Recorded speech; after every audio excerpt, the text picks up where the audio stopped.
Hey, if you're loving Creative Mind, check out some of our past episodes where we dive deep into topics like children's book illustration, video game design, filmmaking, and of course, the most important topic of all, how do you make a living as an artist? So please hit subscribe on whatever platform you're listening on so you never miss an episode. And check out the show notes for links to our Instagram, Facebook, and YouTube page for even more great content.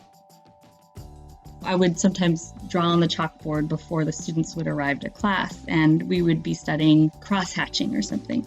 And so I just go all out, and they'd come to class and I'd have this big old drawing on the board, and I would find myself just getting lost in those moments.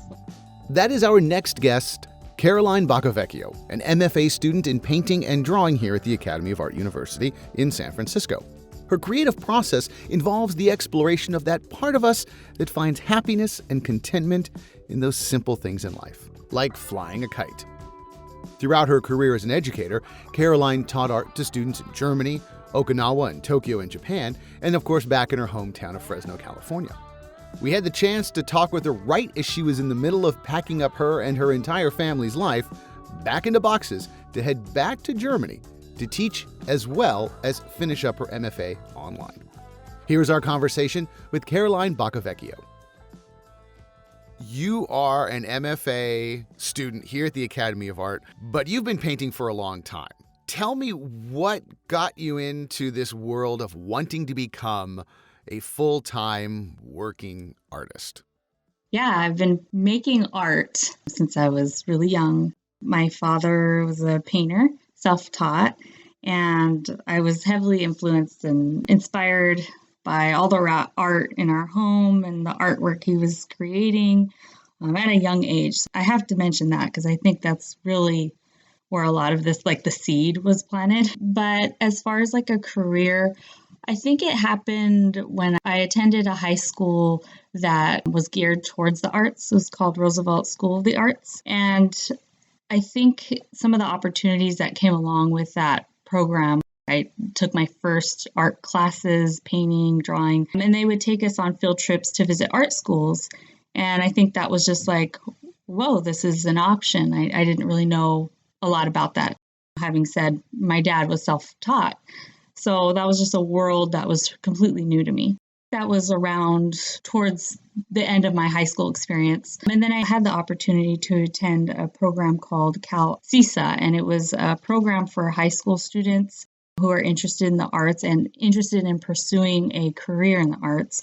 And it was hosted at CalArts in Valencia. I attended that after I graduated, and I studied animation, character animation, and I was just surrounded by students from all over my age that were just super motivated and engaged in the arts. And it was just a time where I just really connected with a lot of my peers in that way, where I was like, wow, I feel like these are some people that I belong with.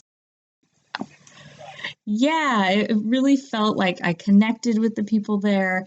And also it just made it real for me. I actually got to connect with people in the industry.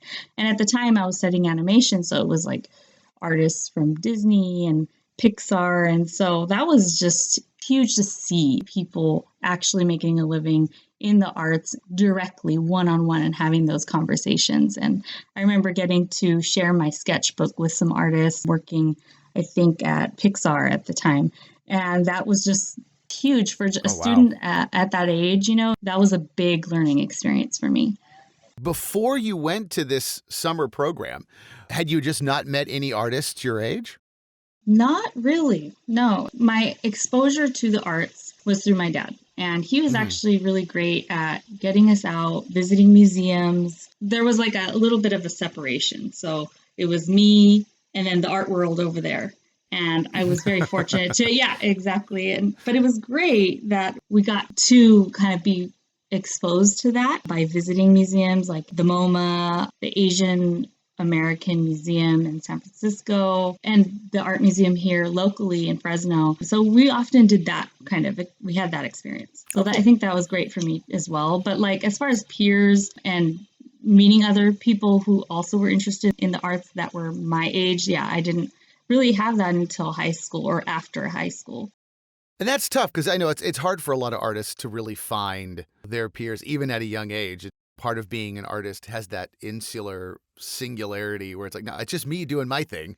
Right. Yeah. And that was something like it was a skill that I had. I enjoyed it. It was something that I was proud of. I just drew throughout my childhood. And that was my strength. I was always the smallest kid in the class. I was never picked for the team, you know? So that was one thing that I could be good at. And I was Oh, a wow. daydreamer too. So even my studies, I mean, wasn't the greatest because what was I doing? I was drawing or whatever assignment that involved art. That was what I excelled at. So being able to just like, go, okay, I can focus on this and have that outlet. I think that opportunity to attend that high school and go to that program at CalArts was a game changer for me. What were Sure. some of those early inspirations for you then when you were a kid? What was some stuff you were looking at, even if it was cartoons? What were some of those things you were looking at? They were like, wow, I love this. This is great. Yeah. So again, my dad, as a painter, he was very interested or inspired by our culture. We're Latino. So a lot of the art that he created was inspired by our culture. So that was really interesting to me. I remember learning about Dia de los Muertos when I was young, and that really influenced my art. I remember drawing a lot of skeletons and being really inspired by my culture artistically. Yeah. So a lot of that. There's something about Dia de los Muertos that is Yeah. so fascinating as a cultural thing, and especially here in America where you have Halloween, which is super scary, and all the Yeah. people who are into Halloween are super weird and wacko, and they're just crazy people that you don't want to hang around with, but they're the nicest people ever. But it's Yeah. very like, this is a time, this is to scare you, this is horror. And then you have Dia Right. de los Muertos, which is a little bit more, it has its spiritual element, but it is so fun and nice and has a better familial connection to Yeah. it. It's just an Yeah, interesting totally. concept. Exactly. It's totally different celebration. And I remember learning about that. I was a little bit older. I think I was in eighth grade or so. And I was like, wow, this is fascinating. And it was my culture, but there's so many different aspects of my culture and different branches. That was something that my family particularly didn't really celebrate. So I was learning about it and just was totally fascinated. And I really love Halloween, but just being able to distinguish the differences and Sure. it just artistically was such an influence for me. And you'll see that a little bit later in my artwork. I sort of went from the folk art realm and sort of bringing in some of those elements of Dia de los Muertos that I enjoy, but also kind of melding it with some of the new things that were inspiring me. So, but yeah, that's something that I kind of carried with me throughout the years. So always an inspiration, Dia de los Muertos, Day of the Dead, my culture. And yeah, I was an avid cartoon watcher as a child from the 90s, Ren and Stimpy and like all the animations that were out there at the time. And yeah, so just inspired by all that. So you've got this high school experience, which is great because there's not, unfortunately, we don't teach as much art in high school as we're supposed to anymore. Right. And now you're deciding where you want to go to college. What was the plan you had for college? Was it art first or was it a degree? What was your thinking when you wanted to go to college?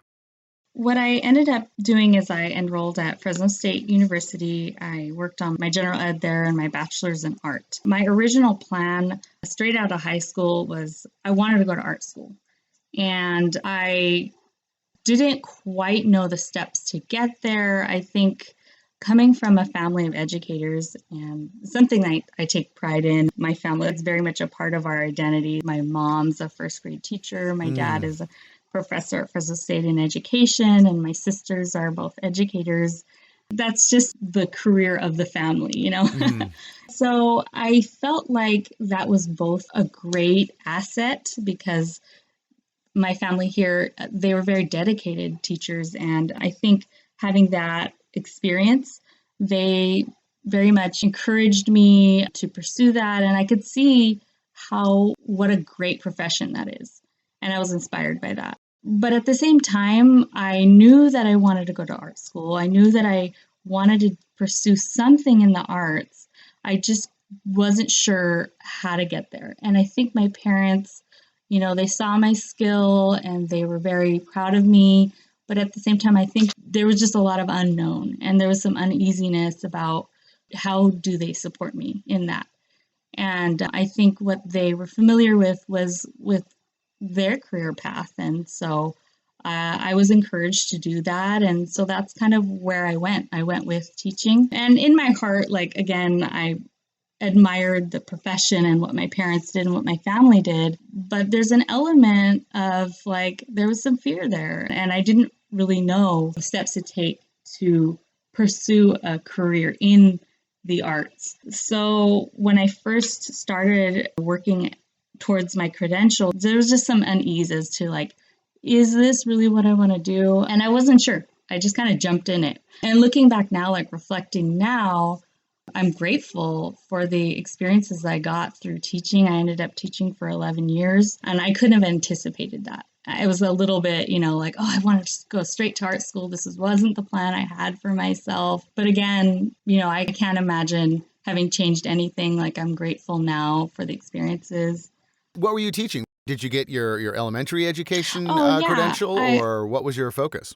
Yeah, I got a single subject credential in art. Oh my gosh. So teach. You were really aiming that hard path of, I'm going to be an art teacher. Yeah. That's interesting because that's something that, Craig Nelson, who's the head of the fine art department, when we talked to him, he made a point of saying that teaching for artists is an extremely important thing to take on because it forces you to talk about why you're doing something.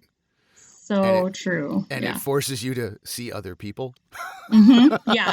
Which is the other hard part about being an artist. Like, oh, man. Especially as we're dealing with, coming out of the pandemic now where it's like, oh, man, I got to talk to people. How does that work? My gosh, yes. And naturally, like more of a introverted type. I'm talking about myself personally. That was an experience. I had to learn how to be in front of groups of students who they're showing up and you have to be there for them, ready for them, prepared. So that was a learning experience for me. It was challenging, totally changed my whole experience. When I was 23, I started teaching. Oh, wow. And yeah, I was young. You're barely formed as a person at that point. Oh my gosh, yeah.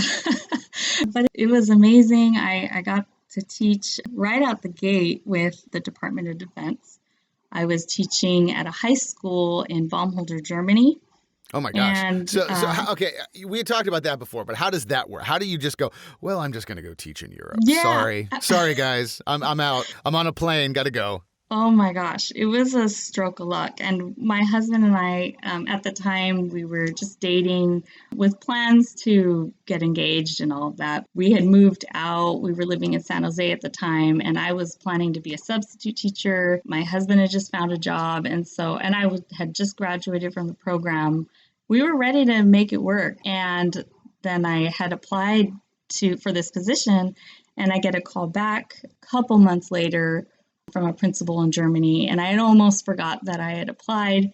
And I'm so grateful. Like, it's just one of those things that you just put it out into the universe and just hope for the best. And sometimes it comes back to you to reward you. And so explain the program to me. I mean, we're not, this is not a podcast about working for the Department of Defense, but that seems like a very odd thing that makes total sense when you break it down. Of course, there's people who need to learn, and they're all over the world, and army bases are all over the world, military bases are all over the world. But what was base school? Would you call it that? What was that like? Yeah, so these are schools that are on American military bases throughout the world in different places where there are military stationed. And so these are the dependents of active military. So the first school that I taught at was at an Army base. And so I taught it's just very much a traditional high school. My school was a 7th through 12th grade. Small size, I would probably say maybe 300 students max. Still a lot of kids. That's a lot of kids to teach. Right. So that was my first experience with teaching. And it was like as traditional as I would say very similar to some schools here in the United States. The only difference is the class sizes are much smaller. And sometimes we would have combination classes. So I taught an art class mixed with studio art or ceramics and 2D drawing. So it was often like kind of juggling different areas of art. So that was a challenge too. But yeah, it was a great learning experience for me because a lot of the teachers I worked with had been doing that for their whole career. And so they had a lot of experience under their belt. And I was lucky to have teachers around me that kind of took me under their wing. And so I think I learned a lot those first couple of years while I was in Germany, just from modeling and watching all the teachers around me. I learned a lot about what it means to teach art in a structured way, especially kind of coming from my background of there's a little period of transition between where I received my degree at Fresno State, and that's a little in between period where I rented a studio. Oh, wow. Out. Yeah, and we can talk about that too, but I think that was a big time of experimentation for me. And so I went from this free spirit experimentation, which was great experience for me as well, but to having a little more structure and learning how to teach my craft. There's always that transition when you're an artist where it's like, okay, I've learned all this stuff. Now I hate it. Now I don't care. Now I want to do the opposite. And then you're like, well, I don't know what that means. Which we all go through, especially, it's funny, like you meet somebody who's an abstract painter who's successful and you're like, oh, I can do that. Then you sit down and try and do abstract painting. You're like, I don't understand a thing about what's going on. This is a whole lot harder than it looks. This is not just throwing some splashes on the wall and calling it abstract. There's some thought and focus behind this. Exactly. Yeah, a whole nother thing when you're teaching it. What was some of those things you learned, or were there any, kind of life-changing moments is a bit highfalutin, but being in Germany and being completely taken out of the U.S. and, you went to Germany, and then after Germany, you went to Okinawa? So you're teaching in Europe, you're teaching in Asia, you're teaching art to American students. What was around you? Was there anything that you were feeling or anything that, the experiences you were having that really contributed to your future art plans? Was there anything like that? I think so. I think along the way, I wanted to absorb everything that the country, the host country, wherever I was, I wanted to just absorb everything I could from artistically, personally. And while I was in Okinawa, I took classes in pottery. I was teaching ceramics at the time. And so I was fortunate to have just a master ceramicist. He would come to my class and assist me with teaching. Like he would show me how to work on the wheel. And so just learning from wherever I was, I think that was a big experience for me personally to grow and to then share that with my students. That was great. But I think along the way, anytime that I had the opportunity to create a project for my students or to model a technique or a project that we were going to do, I would find myself just getting lost in those moments. I would sometimes draw on the chalkboard before the students would arrive to class, and we would be studying cross-hatching or something. And so I just go all out, and they'd come to class and I'd have this big old drawing on the board, and I enjoyed making art and those little moments in between, because that's the time I had to create art was with my students, because I had a toddler and it was just challenging. We had a lot to do, a lot on our hands at that time. So I just remember living for those moments and going wow, I really enjoy this. Oh, that's awesome. Yeah. I mean, that's great, because that's that hard part, I think, about being an artist. And you tell me if I'm wrong, where it's like more often than not, you kind of need that thumb screw kind of pushing you okay, it's time to get up. It's time to paint. It's time to create now. But it sounded like that was your push. That was where you thrived. Yeah, it was. And going to the art classroom every day, in a sense, I tried to create it. I tried to make it into a creative space. And we painted a mural outside of our classroom. And so it was just a nice environment for me to be in personally. But I wanted to create that for my students as well. So I just, felt a lot of motivation just being around them, my students constantly making artwork, and they would just live for that. I mean, it's hard living away from family, and a lot of my students, the struggles that they went through, their parents, being deployed, it's stressful. And so they just really poured their hearts out into whatever they were doing in art class. And so just to Sure. be around that, I was inspired by them. I guess we forget that these kids they're still kids. They're still Hmm. angsty high school kids. It doesn't matter if I'm in some place, 10 years later, they're going to go, wow, I want to go to Europe. Like you were in Europe. You remember? You were in Yeah. Asia. Do you remember? But when you're 14, 15, 16, nothing is good. Everything is terrible. Mom and dad are terrible. I hate my life. But that art therapy must have been great for you and for them. Oh my gosh, yes. That was one thing that I will always enjoy about teaching. And one thing that I really took away from it was the impact it has on someone personally, and especially young people. And my students here in Fresno, especially as well. I can't say especially, but as well. I taught at inner city schools, low income neighborhoods. A lot of my students who I had as high school students had never had an art class before. And so to expose them to the world that I so much loved, and was just great to see how it helps students kind of cope with trauma, with everything that they're going through, and the situations that a lot of the students that experience poverty. Art is just healing. It's transformative. It's just great. So that's something that I just really took a lot of pride out of, helping students kind of find their voices. That's great to hear, because that's the thing we always, all of us artists want to believe. And for us personally, it happens, but it's great that you as an artist and an art educator are going, yeah, no, that really happens. It Yeah, really does make your life better. it does. Yeah, for sure. And it is, I think I found that through teaching. Like, wow, this is influencing my students, but I could recognize like what it meant to me. So talk to me then now. You've done teaching, you've done your tour in Germany and Okinawa, and you come back to California and you make the decision to then get an MFA, your Master's in Fine Art. What was the push for that? What was your driving force to go, you know what, I want to take this to the next level and do a master's degree in, was painting the first choice, or was it something in general?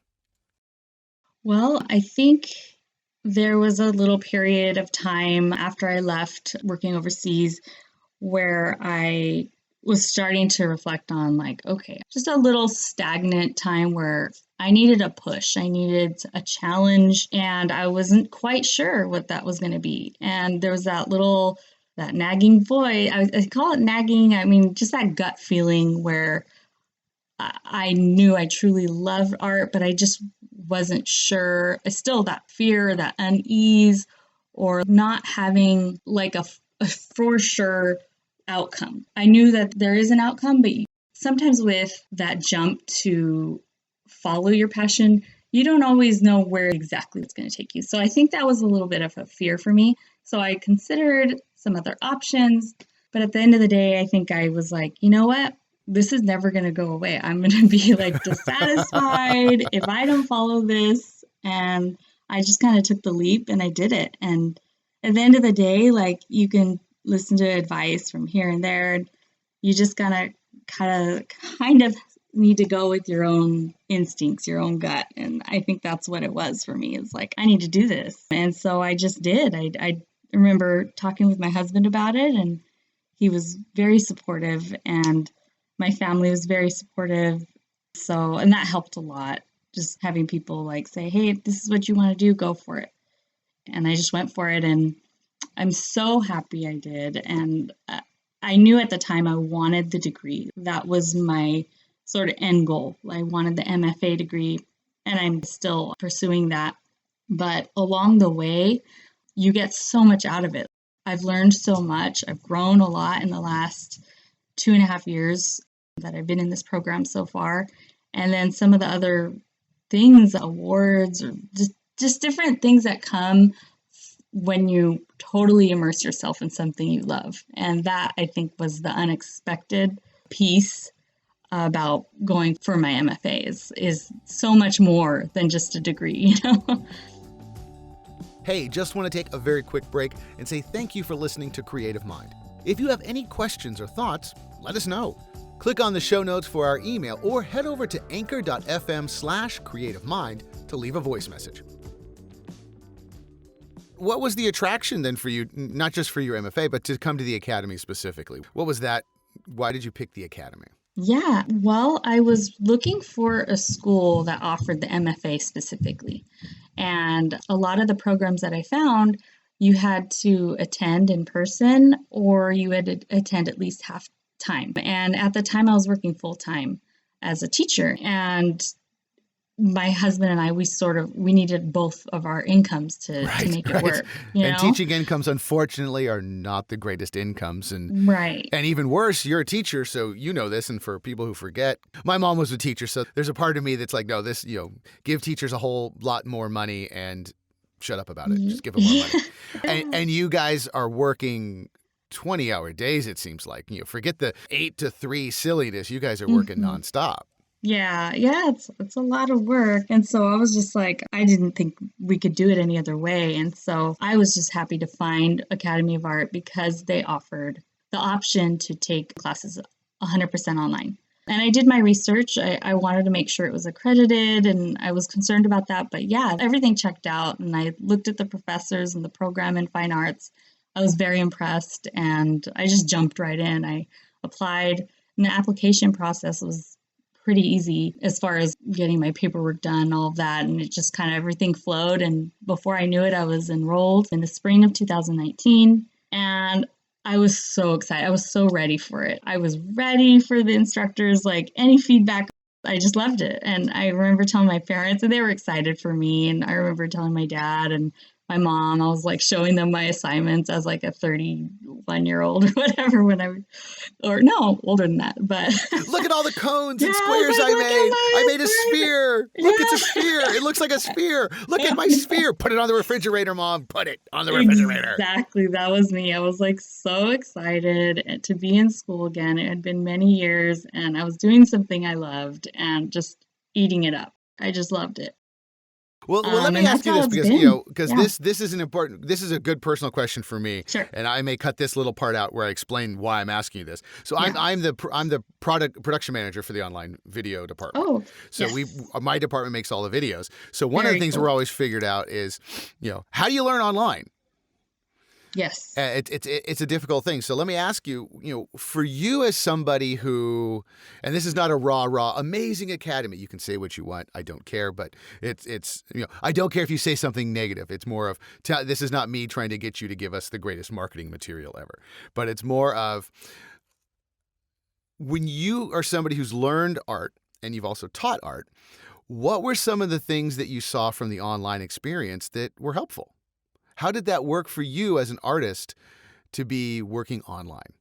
You cut out there for a minute, but I think I got the gist. You as an artist, what was it like to, as somebody who studied art in school and somebody who's taught art, what was it like now learning art online? For me, I thought it was great. I loved the convenience of having those videos to just watch from the comfort of your home. I remember as a student, when you observe your teacher painting or drawing, it's a lot of standing. Just that alone, like you're standing there, you're watching for hours. And really, for me, that's how I learn. I just need to see it done. I want to watch. And I mean, that's part of it anyway, but a big part of it is just watching through those tutorials. And I would do that. In this program, you have access to hours of footage of your teachers, your professors painting or modeling whatever assignment, whatever technique you need to learn. And the great thing about that is you can pause, you can rewind. You're like, what? I didn't quite get that. You can go back. And so that was honestly like a big tool for me. Sometimes I'd set up the computer alongside my painting and I would just kind of work with the professor there, like kind of along at the same time. And that was a really great tool for me. And also the hours. You sort of set your own hours as a student. And with my daughter at the time, and we started homeschooling with the pandemic, like a lot of people did. So that I felt like was really convenient for my lifestyle. And even before the pandemic, practices, dance classes. Right, We life. were, yeah, it's busy, it gets busy. And so not having to drop everything and leave to school, it was really nice to just be able to do that from home. And I mean, albeit there's challenges there too, but we all kind of worked as a family, and I'm happy that my husband was very supportive. And so we'd take turns and do what we could to support each other and help each other out. And there were times that I had to set my school aside as well and just kind of focus on that and sort of make our own schedule. But for me, it was great. It really gave me the opportunity to get my education because I don't know, I probably would have had to be on hold a bit. Just the convenience of it made it attainable for me. Yeah, well, that's great. yeah. That's a fabulous success story, but that's difficult because a lot of people forget that life does come around 24 Right. hours a day, whether you want it to or not. It does. It does. Well, let's get into the really important stuff about you. Let's talk about your work, because your work is really fabulous. The work that was shown at our recent spring show, and you haven't graduated yet, so that's an even cooler thing, is your work's getting into spring show while you're still studying.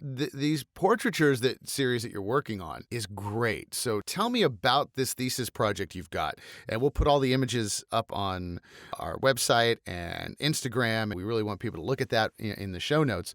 But tell me about this thesis project. What's your inspiration and style that you can walk us through? Thank you very much, first of all. So I'm working on a thesis called Wonder, and my paintings are mostly figurative. Actually, they're all figurative in nature. And so I would say the inspiration for this project has sort of evolved over time, but really my focus is on capturing the feeling of childhood wonderment and what that looks like as an adult closely observing my own daughter and friends of the family and their children, what it looks like to a child to be in the moment of pure awe and wonder, just pure wonder for nature, for those first experiences when interacting with the environment. I think a lot of the inspiration for this kind of felt natural because I was reflecting on my own experiences through my experience as a child. And so I think I mentioned my dad before and how much of an influence he was on me. As a child, he exposed us to the arts, but also more, I think even younger, at a younger age, he took us outside to experience nature, to look through a telescope and just sit out and watch the stars, and took us out into nature and just was constantly fascinated. He had this almost borderline like obsession with the natural world, and it was really exciting to be invited into that. He inspired me, but also a lot of the people that were part of our lives and my father's life. That's one thing that he kind of gave as just being in his presence. He was just so intensely fascinated by all of that. And it was just infectious. And I think it influenced my worldview just to go through life with this childlike curiosity, just to be open and excited and interested about the world. And that translates to the cultures that we share, our community with, and the natural world. As an artist, I've been trying throughout the years to not lose that, to just stay curious. And I think there was a period of time where I had a studio in downtown Fresno called Broadway Studios. It was sort of a collaborative community of other artists, and everybody was just experimenting. There was just this playful energy, and I remember that was just a huge influence on me, being curious. And so going back to my thesis, I just really wanted to focus on that and why that's so important to me. There is a very unique style to this as well, because you look at your work and that wonderment does come in. The image you have of a young girl flying a kite is a very unique angle, and the intimacy, and that word intimacy gets used a lot in fine art and a lot in imagery, where it's like, oh, it's a very intimate image. But this image, there is a point of view that you're almost hugging your subjects. There's a very, very closeness to it, which is really lovely. And, if you have kids, you recognize if you don't, it's still attractive. Talk to me about some of your influences on style and your lighting and even your hands in a lot of those, because there's a lot of great technique in your work. Talk to me a little bit about that style, where those influences came from. Thank you. Yeah, I think a lot of the inspiration for that was just from following my daughter around, just kind of came naturally. I didn't do a lot of pre-sketching for some of these paintings. It just came by talking with my daughter about sort of giving her an idea of what I'm interested in. Also kind of prompting her to say, I just sort of told her, I want you to just have fun and I want you to explore and enjoy the environment. I just sort of followed her around, and I really tried to get very close with my compositions. I took a lot of shots where, I would kind of share the space with her. So like you mentioned, that painting with the kite, that was my daughter's first time flying a kite. And so, a lot of her reactions and expressions, that was all natural. Like she was just genuinely interested and inspired and just having a great time. And I just kind of try to get really close to the child and sort of capture that moment, because that's what I find so special, is just that fleeting moment of wonder that kind of flashes across their face and in their body language. And I think it's sort of evolved from some of my more early paintings in the series to the compositions that I'm using now. I'm trying to come up with interesting ways to capture that personal and that intimate space. Because you can always depict someone in the traditional sense, but trying to move from that more traditional depiction of a portrait to something more where you feel like you're in it, in the moment with the child. And a lot of that was through my professors kind of pushing me or encouraging me to seek out some different types of compositions. And so it's been a learning process, and it's evolved since I first began, but it's the direction that I feel like it's going in, and I'm excited about it. Yeah, I mean, one of your other images that really jumped out at me, I'm going to be really pretentious here. I went to art school as well, so I can say things like this, that you had one of the, a young girl, and the way the lighting and her hand, I think she's playing with a leaf or something like that. And the way you had the hands and the way the lighting of the hands were, and the hands were, I'm going to say grotesque, but grotesque not in ugly. A lot of times in art, you say these grotesque movements or these more exaggerated movements of her hand had those Renaissance inspirations, those Caravaggio-esque, if we can be equally pretentious, where you're seeing that every joint in her hand is engaged. And I think, when you see a little kid, they do grab things in a way where they're almost learning how to use their hands, where you and I are like, you just pick things up. You actually look at a kid picking something up for the first time. They're like, I don't know what this is. I don't know how to make my hands move. There's too much stimuli going on right now. Right. It's got a really, really great look to it. It's very different from a lot of the contemporary work I think we're seeing now. It's got a really nice throwback to some of that more traditional oil painting. Thank you so much. Yeah, I think with the lighting in those hands and some of those paintings, number one, it was a challenge for me. I remember seeing some other artwork where they played with light in an interesting way like that. And I was like, I want to do that. That's really interesting to me. So part of it was like, I wanted to learn through the process of just painting it, and because it's just so beautiful to me, the way the color, the light shows through the skin and it influences the tones of the hand. And so that was really fun, a learning process. But also, I think I'm just really captivated by light in this series, because that's happening a lot in these paintings. Sometimes it was unintentional, but now I'm like kind of seeking that. When I shot the photos for some of the latest paintings that I've done, I try to go out early in the morning or at twilight. I'm trying to, or not twilight, but the golden hour where the sun is starting to just looks great, looks sort of that 4 minutes of perfect, amazing light that is impossible to work with, but is absolutely insanely beautiful. Exactly. And there's sometimes, and my professors will comment, oh, this is challenging, like lighting, good luck. And I'm like, why am I doing this to myself? That's always fun when a professor goes, oh, good yeah, luck. they're like, I mean, not in that way, but they're like, wow, okay, this is not an easy source of light to depict. And it's true, like the working in shadow and rim light. And so that's been a learning process, but I love it. I love the look. And so I want to keep doing that. And so I really love to hear that comment that you picked up on that. And so thank you. No, it was really good. I mean, the work, if you're looking at the Spring Show site, the work jumps off the page. I think that's why, who was it that, Juxtapose featured you. Let's talk about that as an artist, when you're looking to get noticed and then you're entering contests and you're entering shows and then you're getting that great press review. How do you structure your, dare we say, business of being an artist around that?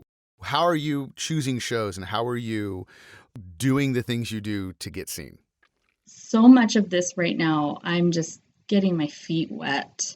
It's all been about just getting my education. I've been so focused on that. And I do have a personal business Instagram account. And I'm sort of shifting gears now because I feel like that's just the next step for me. And so I'm learning a lot by just kind of following some artists that I'm inspired by who are already kind of doing that. And so I'm just learning a lot. I have my website up now. So it's just a learning process, but I'm fully ready to just sort of jump right in like 100%. And right now, that's what I do.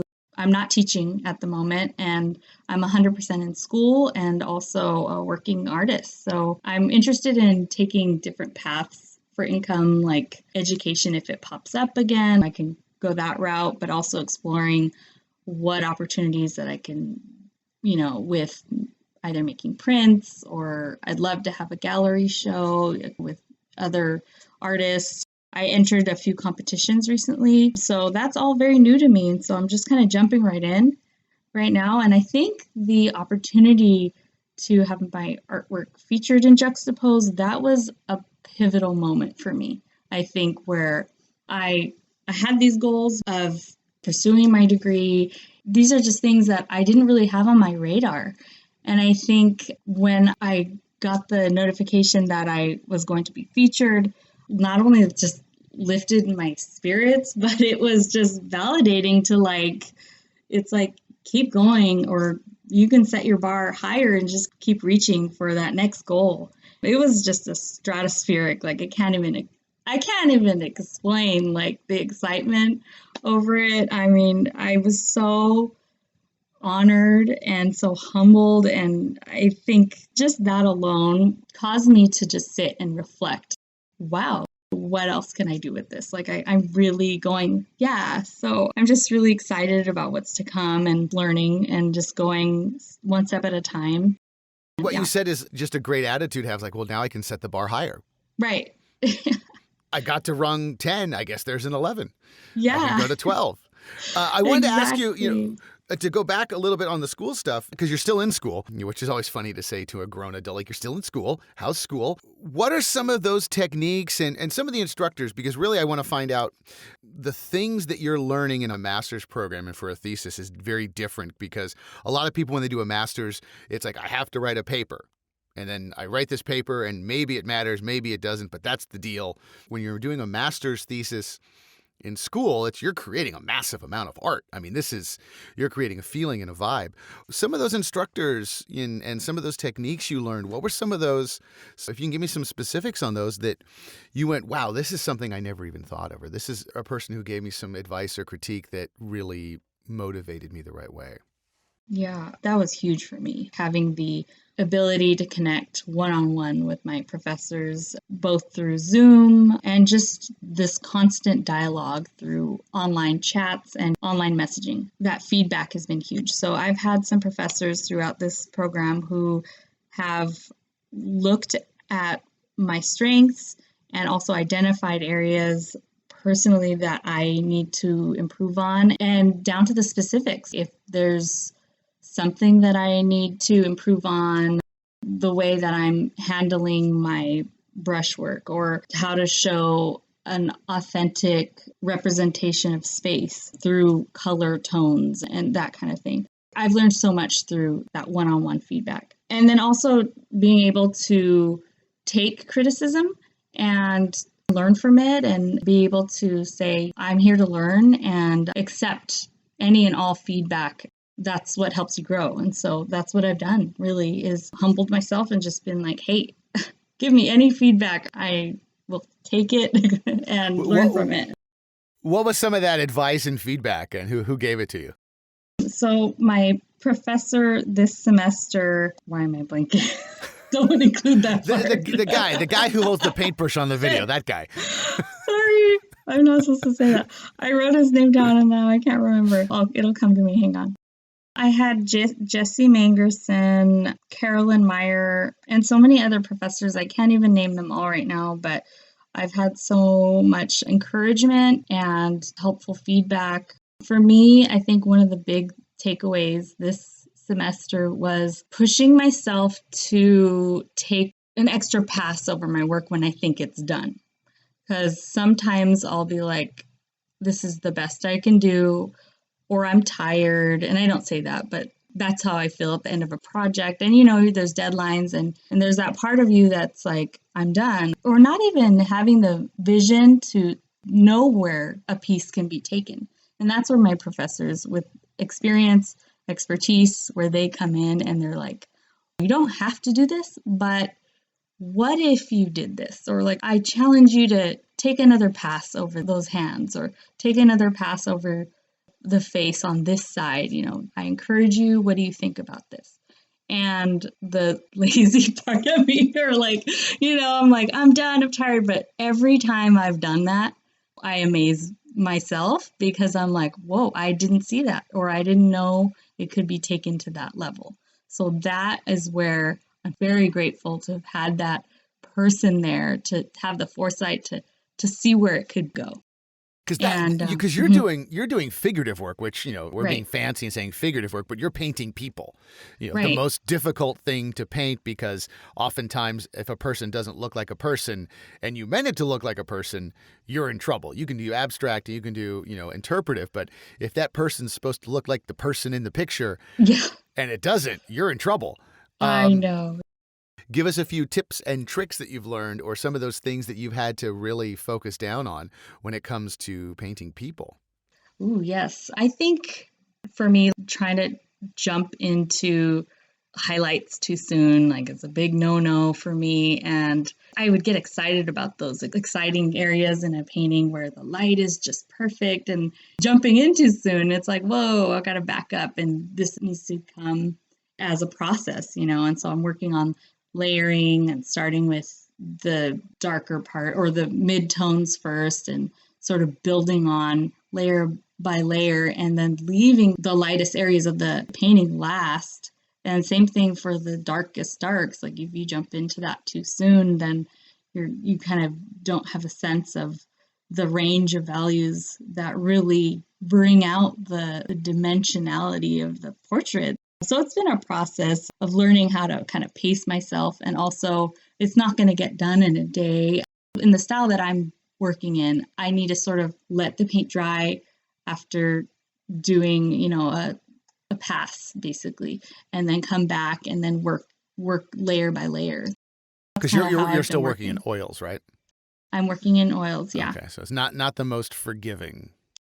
Yeah, I used to mostly paint in acrylics, so working with oils was basically kind of new for me in this program. So a lot of learning through the process. And I've sort of also experimented with different mediums. I paint in my house, so I've tried to kind of steer away from using a lot of turpentine or solvents to just more like natural-based mediums or less fumey products. So that's sort of been a transition, finding what works for me. But yeah, I've learned a lot, I think, in this last year about working with the face. Working in the softer shadows, the cooler temperatures has been sort of where my work has been kind of headed lately with this series.